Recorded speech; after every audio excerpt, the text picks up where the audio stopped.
ang mga kwento ng pag-ibig, kwento ng buhay at kwento ng pag-asa dito sa Barangay Love Stories. Love Stories.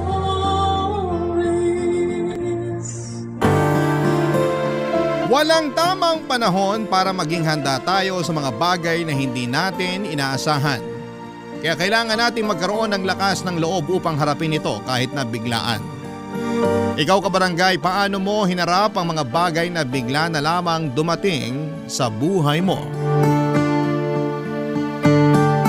Dear Papa Dudut, may mga pangyayari na nagpapabago ng husto sa buhay natin. Yun kasi ang eksaktong karanasan ko na naganap noong 32 years old ako. 35 na ako ngayong 2024 at 3 taon na rin ang nakalipas. Simula na mangyari ang aking ikakwento ngayong tanghali sa Barangay Love Stories. Pero bago ko umpisahan ay magpapakilala muna ako. Tawagin niyo na naman po ako sa pangalang Jimboy. 35 years old at taga Maynila at nagtatrabaho ako ngayon sa isang call center bilang agent along Eastwood, Quezon City. Matagal-tagal na rin po ako sa pagiging ahente. Siguro nagsimula ako noong 25 anyos pa lamang ako. Hindi kasi ako nakapagtapos ng kolehiyo dahil medyo bulakbol ako nung estudyante ako noong araw. Pinag-aral naman ako ng nanay ko pero parang sinusuka talaga ng sistema ko ang eskwelahan. Puro tropa, cutting classes, inom at sigarilyo ang inatupag ko noon. May utak naman ako and in fact, pangarap ko maging piloto pero mas nadaig ang katamaran at katarantaduhan ko noong araw kesa kasipagan at pagsisikap na makapagtapos. Hindi po ako proud sa mga ginawa ko noong kabataan ko kaya nga po payo ko sa mga kabarangay nating nag-aaral pa ay tapusin ninyo ang pag-aaral ninyo. Mas maganda pa rin yung may natapos kayo. Pero sa ngayon ay hindi na ako nagsisisi. Tapos na ako dyan. Mga ilang taon din yon hanggang sa nagsawa na lamang ako at sinabi ko sa sarili ko na kailangan kong magsikap sa pagtatrabaho para maibigay ko sa pinakamamahal kong nanay ang maayos na buhay na deserve niya, Papa Dudut.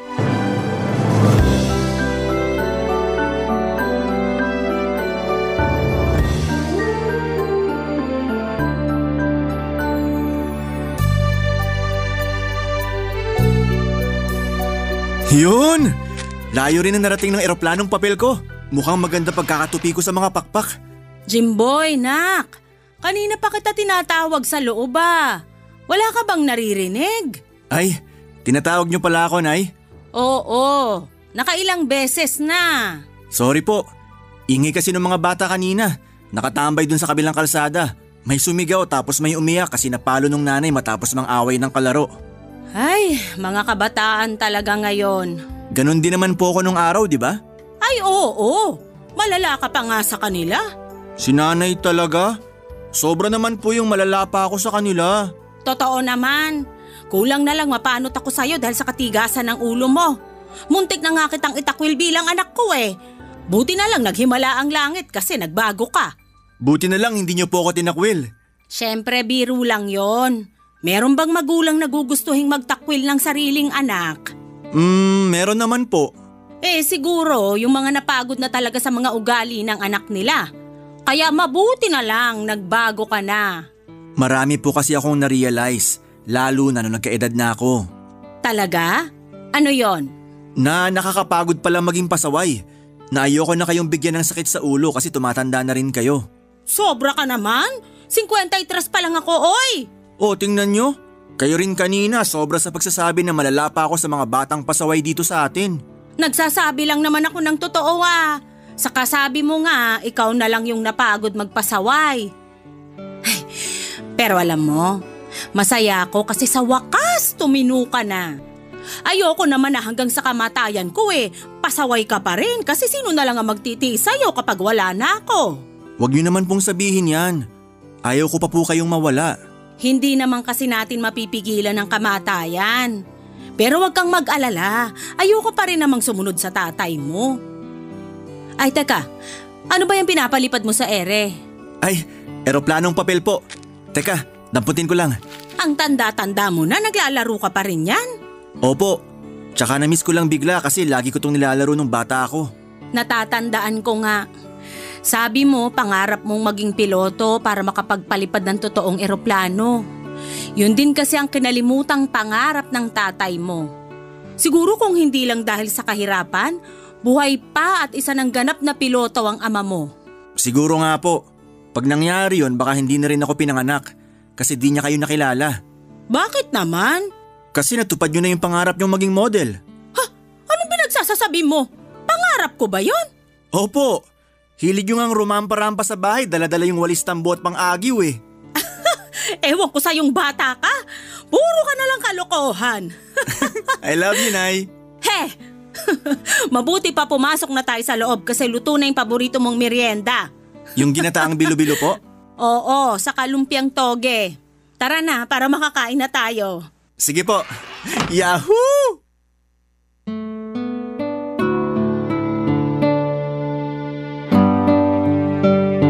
Papadudot tubong Nueva Ecija ang mga magulang ko. Parehong magsasaka sina nanay at tatay at iyon na ang nakagawian nilang trabaho. Pero wala po kaming sariling palayan, bali nakikisaka lamang kami sa mga may-ari ng lupa.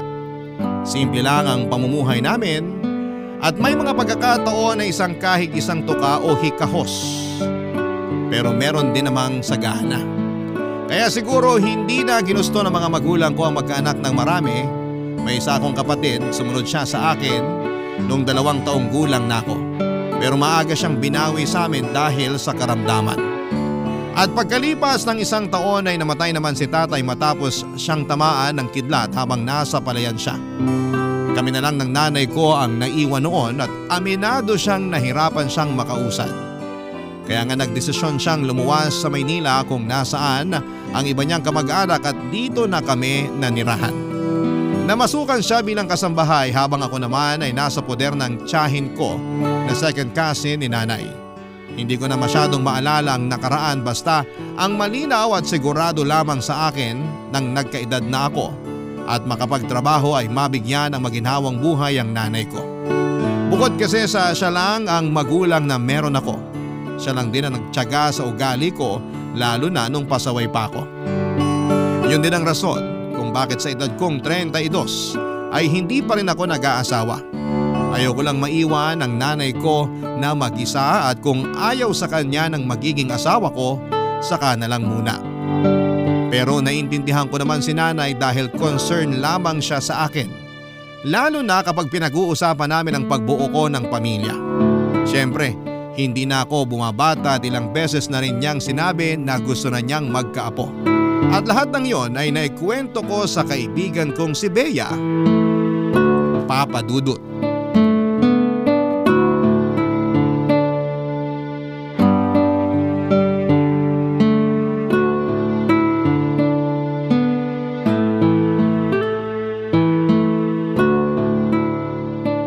Tapos, anong sagot mo sa nanay mo pag kinukulit ka niya mag-asawa na? Katulad ng dati, sinasabi ko na wala pa sa bokabularyo ko. Pero may plano ka ba talagang magkaroon man lang ng pamilya o magkaanak? Oo naman. Sino bang lalaki ang hindi nangangarap nun? Uy, meron din kaya mga lalaki na ayaw nun. Oo, pero hindi ako kasama sa kanila. Maniwala sa'yo, check boy ka kaya? Matagal na akong nagbago. Tsaka ilang taon na rin akong walang girlfriend, no? Ang sabihin mo, ilang taon ka nang walang girlfriend kasi na-trauma ka dun sa huling ex mo. Yung nang iwan sa'yo sa ere matapos mong mag-propose ng kasal, sino nga ba yun? Nagsisimula sa letter J yung pangalan niya eh. Ah, si Jerica? Oo, yun nga. Kapal ng mukha mag-no. Yun pala, mag-yes dun sa afam na nakilala niya sa internet. Hayaan na natin siya. Siguro naman masaya na siya sa buhay niya ngayon dun sa Amerika. Tsaka baka nagpakatotoo lang siya nung mas pinili niyang magpakasal dun sa kano kaysa sa akin. Mabuti nga hindi na niya pinatagal eh. Anong hindi pinatagal? Ilang buwan ka rin niyang niloko, no? Yun pala, kausap niya na yung kanong yun. Oo, kaya dun ako nasaktan. Pero napatawad ko na siya, matagal na rin yun. Sige, sabi mo eh. Bakit ba kasi tungkol sa akin yung topic? Sabi mo sa akin sa chat mo, ikaw ang sawi. Oo nga, no? Ano ba kasi nangyari sa inyo ng damukol mong boyfriend? Correction, ex-boyfriend. Naghiwalay na kami kagabi lang kaya nga broken hearted ako ngayon. Ay, pang ilang hiwalayan nyo na yan ah. Baka naman bukas makalaway may pang comeback ulit kayo. Ewan ko, malabo na siguro kasi sabi mo nga, damukol siya. Ibang babae na naman ba ang dahilan? Oo. Sarap talagang pangahan ng lalaking yun. Pero kung nanggigigil ako sa ex mong yun, mas gigil ako sa'yo. At bakit naman? Kasi matagal ka na niyang niloloko. Pero paulit-ulit mo lang din pinapatawad. Martir ka ba? Kasi ang alam kong mga martir binabaril dun sa luneta. Broken hearted na nga yung tao, nakuha mo pa akong ipabaril sa luneta? Sorry, di ko lang napigilan. Bahala siya sa buhay niya, kawalan niya ako no. Hindi na ako maghahabol sa kanya. Sabi mo lang yan. Pero ikaw lang din magmamakaawa sa ex mo na magbalikan kayo. Kaibigan ba talaga kita o basher? Kaibigan, syempre. Kaya nga pag nakipagbalikan ka pa sa kanya, babatukan na kita para magising ka sa katotohanan.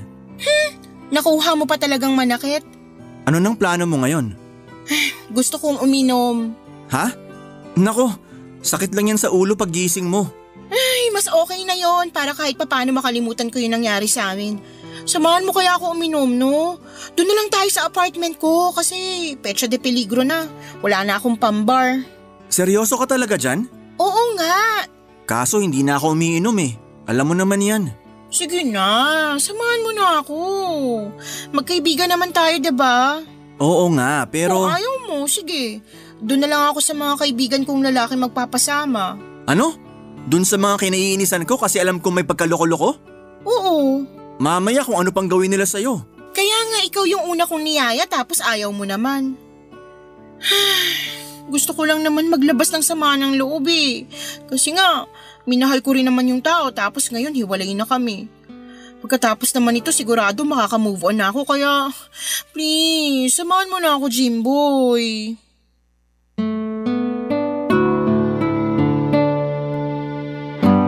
Papadudot, pandemic era noong pinasok ko si Bea sa call center na pinagtatrabahuhan ko. Magkaiba kami ng account na hawak pero may pagkakataon namang sabay o di kaya ay nagpapang-abot ang shift namin. At sa tagal ko na sa pinapasukan ko ay halos kilala ko na rin yung mga empleyado. Ilan sa kanila ay nakasama ko na sa inuman at sa gimmick. May mga nakalandian din ako after ng breakup namin ng ex-girlfriend ko pero hindi naman ako pumatol sa may asawa na. Siguro isa yon sa mga bagay na ikina-proud ko sa sarili ko. Hindi naman kasi natin may kakailan na talamak talaga ang kabitan sa call center. Nagkakilala kami ni Bea noong namasukan ako bilang dishwasher sa isang parisan sa lugar namin bago ako naging ahente. Cashier naman siya doon at serbedora. Naging close kami pero hindi naman kami nagkagustuhan dahil hanggang pagkakaibigan lang ang tingin at turingan namin sa isa't isa. Pero parang kapatid ko na si Bea kaya naman overprotective ako sa kanya. Ayoko siyang ma-inlove sa mga affairs sa trabaho namin or ma-involve sa mga affairs sa trabaho namin kasi masakit yon sa ulo. Sa huli napapayag niya rin akong samahan siyang uminom. Pero sa apartment lamang niya kami pumunta, papadudot. Sa totoo lang ay hindi na malakas ang tolerance ko sa alak dahil tumigil na ako sa pag-inom. Kaya nga kahit nakakaisang bote pa lamang kami ay lasing na ako. Sa katunayan, ako ang unang nalasing at nawalan pa nga ng malay sa aming dalawa ni Bea. Barangay Love Stories. Barangay Love Stories. Papadudot, tirik na ang araw nang magising ako. At laking gulat ko dahil nakayakap sa akin si Bea habang wala akong saplot na pang-itaas. May suot naman akong boxer shorts pero hindi ko na rin maalala ng malinaw kung paano kami nauwi sa ganong sitwasyon ng kaibigan ko. Nataranta ako nang makita kong na kaunan sa dibdib ko si Bea at kinabahan ako nang mapansin kong wala rin siyang suot na damit na pang-itaas. Siguro'y narinig niya ang nervyos ko sa dibdib ko kaya pagkalipas lang ng ilang sandali ay nagising na rin siya. Kita ko sa reaksyon ng mukha ni Bea na naguluhan siya at noong tinanong ko siya kung bakit kami humantong, sa ganon ay wala rin daw siyang maalala sa mga nangyari. Nagkasundo kami na kalimutan na lamang yon dahil baka nadala lamang kami ng kalasingan. Nagsorry siya sa akin at nag-insist na igawa ako ng almusal at pakainin bago umuwi. Pero ako nang tumanggi dahil hindi pa ako komportable. Pero nagpaalam naman ako ng maayos kay Bea na uuwi na ako. Pagdating ko sa bahay ay sinalubong agad ako ng nag-aalala kong nanay. Hindi kasi ako nakapagsabi kung saan ako pupunta ng gabing yon. Pagkatapos kong magmano sa kanya ay dumiretso ko sa banyo para maligo na. Gusto kong mahimasmasan para naman tumino ang isipan ko ng mga panahon na yon. At habang nagbubuhos ako ng tubig sa ulo ko ay may punto na inaalala ko kung paano kami humantong ni Bea sa pangyayaring yon. Inisip kong mabuti kung sino ang unang nagpakita ng motibo pero wala talaga akong matandaan. Unang beses nangyari sa akin yon dahil naranasan ko na namang malasing. Pero ibang klase ang tama ng alak na ininom namin ng gabing yon. Parang nawalan ako ng malay at wala pang maalalang masyado paggising. Tulad ng sinabi ko ay kinalimutan na namin ni Bea ang mga nangyari, Papa Dudut. Hindi namin yon pinag-usapan hanggang sa lumipas ang 2 linggo. Nakatanggap na lang ako ng mensahe sa kanya sa messenger na nagsasabing gusto raw niya akong makausap, Papa Dudut.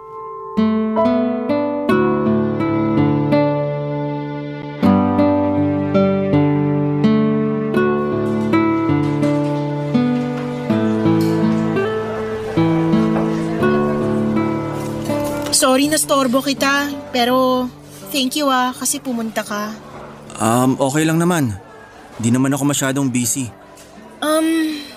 Pansin ko parang iniiwasan mo ko dahil ba sa nangyari sa atin sa apartment ko? Sorry kasi hindi ko lang mapigilan. Naiintindihan ko. Kahit naman ako naiilang pa rin ako lalo magkaibigan tayo. Hindi ko lang kasi lubos maisip kung paano tayo humantong sa ganon. Hindi naman siguro ako yung unang humalik. O ako ba? Ewan ko, hindi ko rin maalala. Ay, dapat talaga hindi na lang ako pumayag na uminom tayo. Wala sana nangyaring ganon. Kung hindi ka pumayag, makikipag-inuman pa rin ako sa iba. Gusto mo ba sila yung makagalaw sa akin? Ano bang klaseng tanong yan? Sagutin mo na lang kasi. Siyempre hindi. May mga karelasyon na yung mga lalaking gusto mong samahan. Sasabit ka sa mga yun, Bea. Kaya nga, mabuti na lang ikaw yung kasama ko nung gabing yun. Hindi ko alam kung anong mabuti dun. Na alam kong wala kang sabit. Na pareho tayong single kasi buntis ako. Anong sinabi mo? Buntis ako, Jimboy. Nabuntis mo ko. Hindi pwede to. Anong hindi pwede? May nangyari nga sa atin. Oo, pero hindi pa ako handang magkaanak. Alam mo naman yun, di ba? So, anong gusto mong gawin ko sa batang to? Ipalaglag ko? Yan naman yung wag na wag mong gagawin. Matakot ka sa Diyos. May buhay na yung bata sa tiyan mo. Wow ha. Ako kailangan matakot sa Diyos pero ikaw hindi. Di ba dapat mas matakot ka kasi sinabi mong hindi ka pa handang magkaanak? Sa lagay, susuluhin ko lang pagpapalaki sa batang to na sabay naman nating binuo. Hindi ko nga gusto yun nangyari, di ba? Wala akong kamalay-malay nun. Nagising na lang ako na magkayakap tayo habang walang damit. Anong pinapalabas mo, inakit kita? Hindi naman sa ganon. Ganon na rin yun.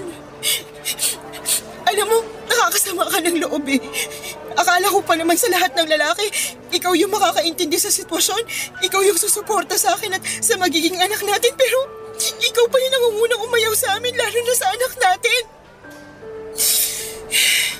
Sa palagay mo, handa na akong maging nanay? Paano ko sabihin ko sa'yo na hindi pa rin at gusto kong ipalaglag tong bata sa tiyan ko? May magagawa ka ba? Wala, di ba? Pero yan naman ang hirap sa inyong mga lalaki. Kayo lang yung may karapatang maduwag sa responsibilidad at hindi magpakatatay sa magiging anak nyo. Tapos kami mga babae dapat maawat magpakananay. Parang unfair naman, di ba? I'm sorry, Bea. Ano magagawa ng sorry mo? Lalo mo nang pinapasama yung loob ko dahil sa mga sinabi mo. Gosh, of all people, ikaw pa na kaibigan ko. Nabigla lang ako, okay? Hindi ko lang kasi alam yung gagawin. Ako rin naman Natakot ako nung unang beses na nalaman kong buntis ako. Pero sinantabi ko yun kasi hindi yun nakakatulong. Kumalma ako at nag-isip ng dapat na gawin. Kaya nga kahit nangako tayo nun sa isa't isa nakakalimutan na yung nangyari, naglakas loob pa rin akong kausapin ka. Please, Jimboy. Alam ko naman na hindi ka pa handang magkaanak Ako rin naman, pero kawawa naman yung bata sa tiyan ko kung lalaki siyang walang kinikilalang ama, diba? Tsaka, hindi ko kayang suportahan yung pagbubuntis ko. Kailangan ko ng tulong mo.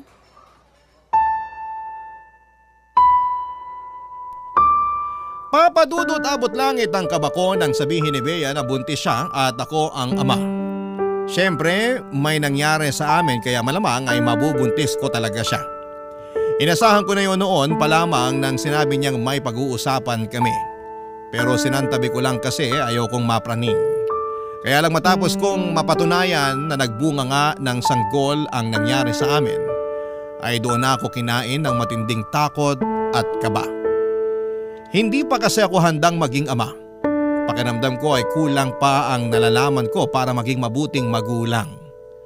Para sa akin ay masyadong mabilis sa mga pangyayari at alam ko na magiging malaki ang hatid noong pagbabago sa buhay ko. Ang totoo ay pangarap ko naman talagang magkaanak at bumuo ng sariling pamilya. Pero hindi pa agad-agad. Kasi nga ayaw ko pang iwanan ang nanay ko. May ipon naman ako at kaya kong panagutan ang anak namin ni Bea. Hindi ko lang talaga alam kung ano na ang kasunod noon. Kaya nabagabag ako. Hanggang sa napansin na nga ng nanay ko ang pagkabalisa ko kaya kinausap na niya ako. Papa Dudut.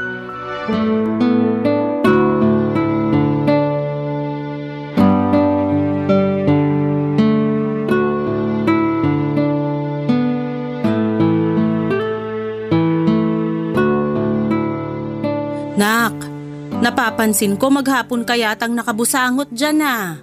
May nangyari ba sa trabaho nyo? Wala naman po, Nay. Wala, pero mukhang pinagsakluban ng langit at lupa yung mukha mo. Pagod lang po ako siguro tsaka puyat. Nandun na tayo. Pero iba kasi yung nararamdaman ko eh. Siguro ito na yung tinatawag na mother's instinct. Kaya kung ano man yung bumabagabag sa'yo, sabihin mo na sa akin. Malay mo makatulong ako. Hala, bakit ka umiiyak, Jimboy? May problema po kasi ako. At hindi ko na kayang solohin. Kaya nga nandito ako para damayang ka ano man yung problema mo. Nahihiya po kasi ako sa inyo kasi ang laki-laki ko na. 32 na ako.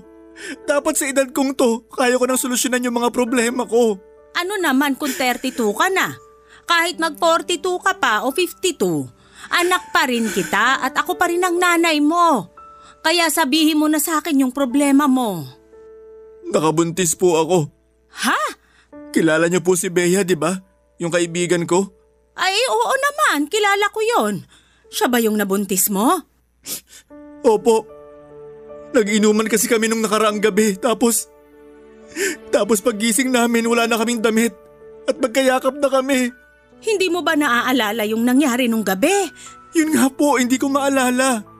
Lasing na lasing ako na ewan. Nawalan pa nga ako ng malay. Grabe naman yun. At medyo nakakahiya pero mababa na po kasi tolerance ko sa alak. Kaya nga ayoko nang uminom eh. Anong sabi ni Bea?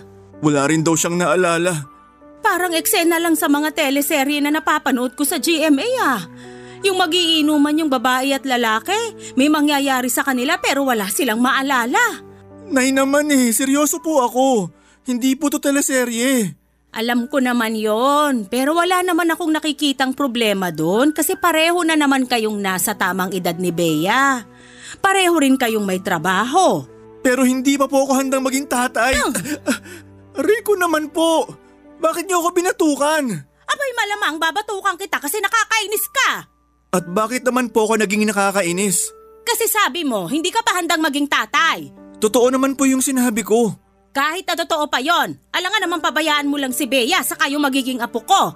Hindi kita pinalaking umaatras sa responsibilidad, Jimboy. Kaya dapat, harapin mo na parang tunay na lalaki yung responsibilidad mo kay Bea at sa magiging anak nyo. Pero natatakot po ako. Hindi ko alam yung gagawin. Lahat naman ng tao nagsisimula sa hindi alam yung gagawin. Kaya nga dapat aralin mo para matutunan mo. Huwag kang mag-alala kasi nandito naman ako eh. Anong silbi kong nanay kung hindi kita aalalayan? Simula pagkabata mo nandito na ako. At kahit tumanda ka na, nandito pa rin ako. Magulo pa rin yung isip ko pero kumalma na ako. Salamat talaga kasi gumaan yung loob ko. Walang anuman. Basta wag na wag mong tatakasan yung responsibilidad mo sa magiging anak nyo ni Bea. Sige ka, baka magsisi ka kasi masarap magkaroon ng anak. Papadudot dahil sa excitement ng nanay ko nang nalaman niya magkakaapo na siya ay nabawasan ang lungkot ko ng gabing yon. Bukod doon ay pinayuhan din niya ako ng mga dapat kong gawin lalo na at magkakaanak na ako.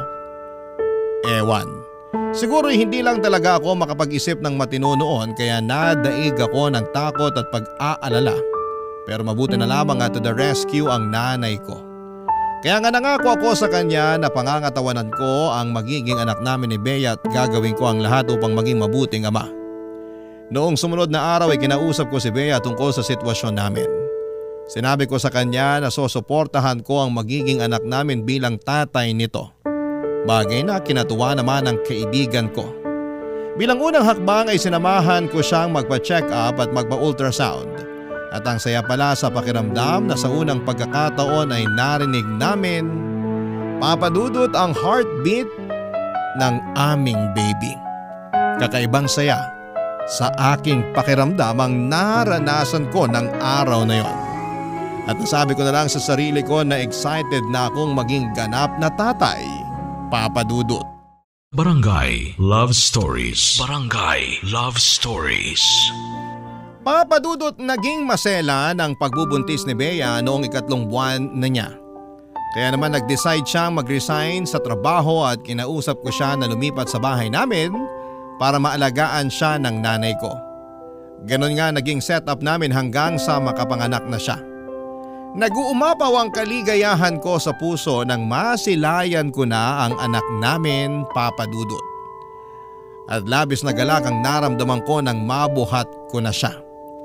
Daig ko pang nanalo sa loto at nasabi ko sa sarili ko na wala na akong mahihiling pa ng mga panahon na yon.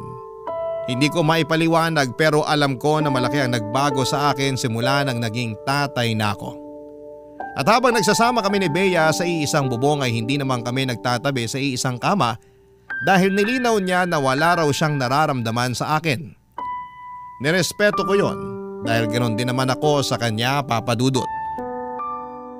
Pero nagbago na lamang bigla ang lahat nang dumating na ang anak namin. Doon ako nangarap na magkaroon ng pamilya kasama si Bea pero sa dismay ako ay hindi sinunod ni Bea ang sa apelyido ko ang anak namin. Katuwiran niya ay hindi naman daw kami kasal. Kaya nga niyaya ko na siyang magpakasal pero pinangatawanan niyang wala talaga siyang feelings para sa akin. Pero ang isa ko pang inaalala ay ang patuloy nilang pag-iiringan ng nanay ko. Hindi sila magkasundo sa maraming bagay at kapag nagsasabi sa akin si nanay, naaawa ko sa kanya. Dahil kilala ko rin naman ang ugali ni Bea. Yung bang pag may pagkamataray at sarili lang ang pinakikinggan. Kaya nga bilang solusyon, kinausap ko ng masinsinan ang kaibigan ko.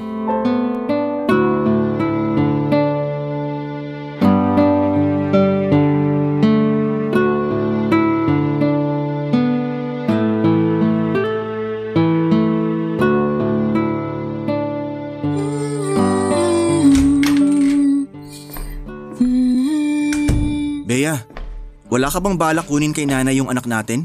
At bakit ko kukunin? Kanina lang gustong-gusto niyang alagaan yung apo niya.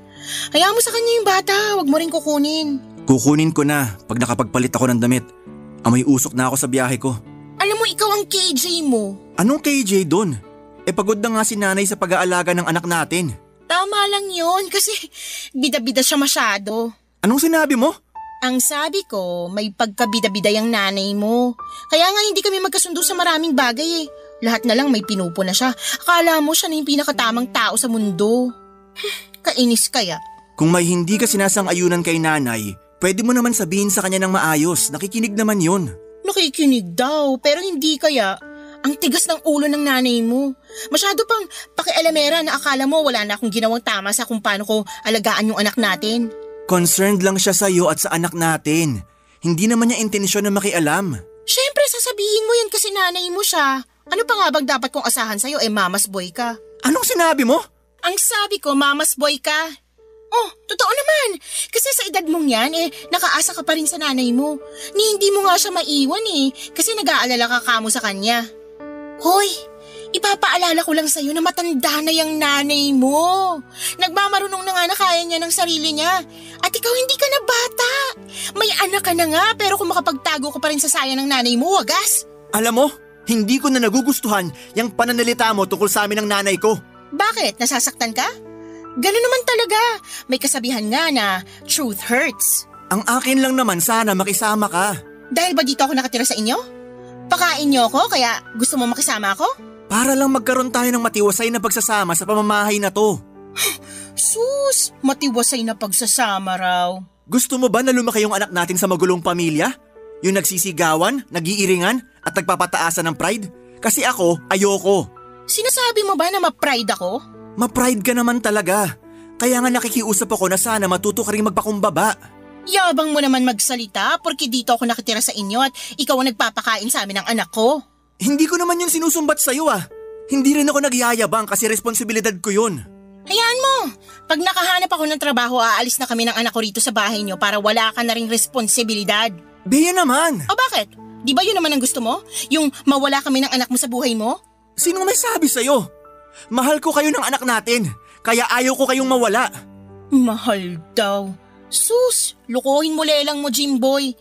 Saka ayos lang na yung anak na lang natin yung mahalin mo. Wag na ako, dahil hindi ko naman yan kailangan. Kahit na anong gawin mo, hindi ako magpapakasal sa'yo. Ayokong tumanda kasama mo at makasama ng matagal yung nanay mong bida-bida at pakialamera. Mabuti pa, kukunin ko na yung anak ko dun sa nanay mo para makatulog na kami. Huwag mo na rin kaming puntahan dito sa kwarto kasi ayoko ng storbo. Bakit ka ba ganyan sa akin? Wala naman akong ginawang masama sa'yo Ay, wag mo na akong dramahan. Lalo lang ako naiinis sa pagmumukha mo. Nakakasuya kayo ng nanay mo. Umalis ka nga dyan. Nakaharang ka sa dadaanan ko.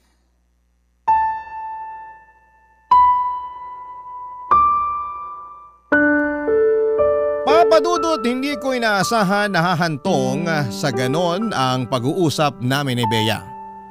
Halatang hindi niya yon kinatuwa at katuwiran niya ay nakakainis daw si nanay at kapag si nanay naman ang kinausap ko ay sinasabi niyang hindi raw marunong makisama itong si Bea. Ewan ko ba pero nahihirapan ako dahil nakatira kami sa iisang bubong. Idagdag niyo pa yung hindi ipinaapelyido sa akin ni Bea ang anak ko. Kahit na sa akin din naman ang galing ang bata. Nasaktan talaga ako ng husto. At gusto kong umapila pero hinayaan ko na lamang.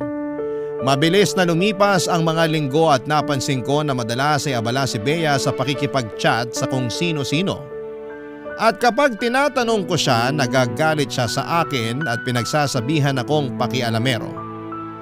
Nalulungkot ako kasi bakit ganon ang trato niya sa akin. Naiintindihan ko naman na hindi niya ako mahal pero bakit kailangan niya akong ituring na para bang may masama akong ginawa sa kanya. Kaya nga hinayaan ko na lamang siya at sa abot ng makakaya ko ay tinikom ko na lamang ang bibig ko para hindi na makapagkomento pa. Kaya lang ay napuno na ako at kinain ng matinding selos. Nung isang beses ay may nabasa akong sweet message sa kanya ng isang lalaki sa chat. Doon ko na siya kinausap para questionin at maglabas ng saloobin.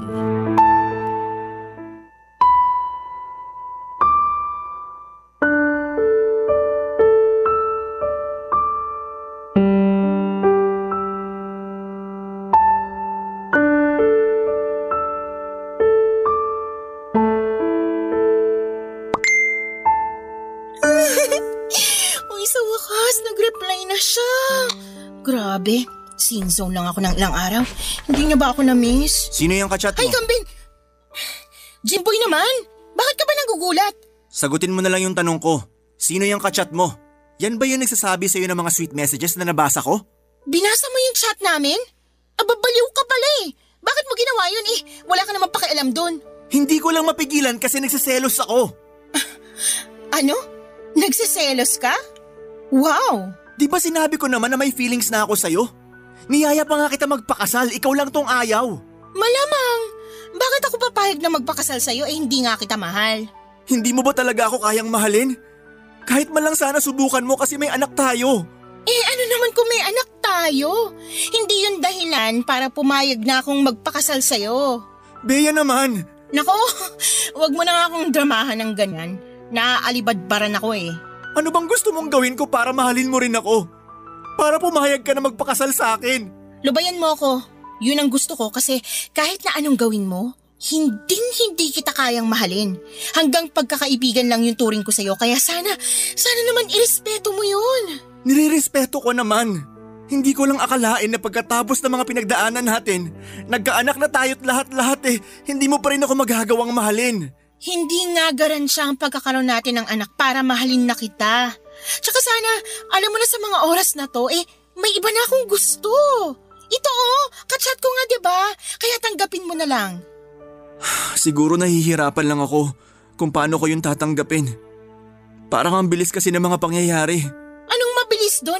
Nung una pa lang naman wala na tayong nararamdaman sa isa't isa. Ikaw lang to nagkagusto sa akin pero hindi ibig sabihin na magkakagusto rin ako sa'yo. Alam mo, nagpapasalamat naman ako sa mga tulong na ginawa mo sa amin ng anak ko Pero naisip ko, oras na para umalis kami sa poder mo. Anong ibig mong sabihin? Saan mo dadalhin yung anak ko? Wala ka na doon. Anong wala? Anak kong pinag-uusapan natin dito. Hindi mo siya anak. Hindi nga siya naka-apelyido sa'yo Ano ba pinagsasabi mo? Matagal ko na sanang gustong sabihin sa'yo yung totoo kaso hindi ako makatsyempo. Pero gabi-gabi, kinakain ako ng konsensya ko kaya nagdesisyon na ako ipaalam sa'yo ang lahat. Pwede bang linawin mo kung ano yung sinasabi mo? May dahilan kung bakit hindi ko pinaapelyido sa'yo yung anak ko. Kasi hindi naman talaga ikaw yung tatay niya. Ha? Sinong tatay ng anak mo? Yung ex-boyfriend ko. Paano nangyari yun? Di ba hiwalay na kayo? Oo, pero nabuntis niya na ako noon. Yun talaga ang rason kung bakit kami naghiwalay kasi katulad mo nung una, natakot din siya at ayaw niyang panagutan yung anak namin. Huwag mo nga akong ikumpara sa lalaking yun. Magkaiba kami. Para sa akin, pare-pareho lang kayong mga lalaki. Sinasabi mo na may pinagkaiba ka sa amin? Mas malala pa nga yung ginawa mo dahil sa panuloko mo sa akin Ang kapal na mukha mo, Bea. Ginamit mo lang ako at pinaniwala sa kasinungalingan mo. Kaya nga aalis na kami rito ng anak ko. Huwag kang mag-alala. Babayaran ko na lang lahat yung mga ginastos mo sa amin. Desperado lang ako ng mga panahong yun kaya naisip kong magsinungaling sa'yo. Pasensya ka na. Sinubukan ko namang pangatawanan ng kasinungalingan ko Ginusto ko na ikaw na lang ang kilalanin niyang ama pero nung sinilang ko yung anak ko, narealize ko na hindi ko pala siya kayang palakihin sa poder mo. Kaya hindi ko pinadalang apelyido mo sa kanya lalo ngayon na nakipagbalikan na ako sa ex ko na siyang totoong tatay ng anak ko. Ang sama mo, Bea. Ang sama-sama mong babae. Dinamay mo pa talaga yung inosenteng bata sa pagiging desperada mo. Sana makarma ka sa ginawa mo sa akin. Napakasama mo! Papadudot ginustong malaglag ni Bea ang anak nila ng ex-boyfriend niya kaya niya ako niyayang uminom ng gabing yon. Pero dahil nakonsensya siya ay sinet up na lamang niya ako para pagmukaing may nangyari sa amin at ipaako sa akin ang anak nila. Kaya nga nagalit ako sa kanya ng husto at halos gusto ko siyang ipabarangay. Pero pinigilan ko ang sarili ko dahil may pinagsamahan pa rin naman kami at naging magkaibigan kahit papaano. Siguro kung may nawala sa akin ng mga panahong yon ay ang respeto at pagmamahal ko sa kanya. Lahat yon ay napalitan ng buot at pagkadismaya, papadudot. Bago umalis si Bea, binayaran niya lahat ng mga ginastos ko sa kanila ng batang itinuring ko ng sariling anak. Hindi ko alam kung saan siya kumuha ng pera pero hindi ko na po inalam. At simula noon ay hindi ko na sila nakita pa. May parte sa akin na nagsisisi kasi pinalis ko lamang sila ng gano'n na lamang kabilis. Paano kung anak ko naman talaga yung bata? Paano kung nagsinungaling lang talaga sa akin si Bea para makapagsama na sila nung lalaki niya? Sa kabila ng mga tanong na yon ay may parte sa puso ko na nagsasabing hayaan ko na lamang. At mabuti na lang dahil mas maaga kong nalaman ang katotohanan. Ewan ko ba pero isa lang ang malinaw sa akin ng mga panahong yon. Durog na durog ang puso ko. Mabuti na lang at kasama ko ang nanay ko kaya kahit papaano ay nakabangon ako at nakapagpatuloy sa buhay. Kaya lang muli na naman akong pinadapa ng matinding kalungkutan nang makarating sa akin ang balitang nasangkot daw si Bea, ang anak niya at ang kinakasama niya sa isang aksidente sa motor habang nasa probinsya sila. Nakaligtas ang lalaki pero parehong binawian ng buhay ang dati kong kaibigan at ang anak niya. Ang sakit-sakit lang malaman na wala na sila sa mundong ito. Matagal ko na rin naman siyang napatawad, Papa Dudut, dahil ayokong dalhin ang pagkamuhing yon sa kanya sa habang buhay. Hanggang dito na lamang po ang sulat ko, Papa Dudut, at maraming salamat sakaling mapili po ninyong i-ere sa Barangay Love Stories. Ang inyong forever kapuso at ka-barangay, Jimboy. Barangay Love Stories. Barangay Love Stories. Napakasakit na nangyari kay letter sender. Pero buti sa uli, naging maayos pa rin ang buhay niya. Anong say mo sa Barangay Love Stories na ito? Pagkwentuhan natin sa comment section yan. Nagustuhan ng iyong napakinggan? Ituloy yan via live stream sa www.gmanetwork.com/radio. Barangay LS 97.1